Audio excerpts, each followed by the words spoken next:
তোমাৰ ডিচিশ্যনখিনি মই অসন্মান কৰা নাই, কিন্তু তোমাৰ জীৱনটো মই জটিল কৰিব বিচৰা নাই। কাৰণ তোমাৰ চাকৰিটো গোপন আৰু তোমাৰ জীৱনৰ কোনো নিশ্চয়তা নাই, সেইটোৱেতো।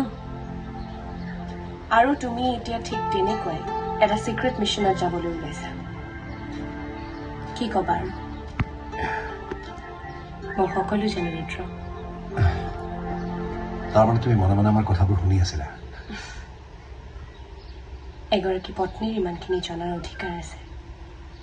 পত্নী? কেতিয়াৰ পৰা?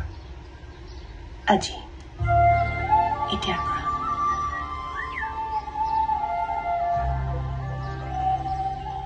এয়া চোৱা, মোৰ হৃদয়ত প্ৰতিটো স্পন্দন কেৱল তোমাৰেই নাম ৰুদ্ৰ।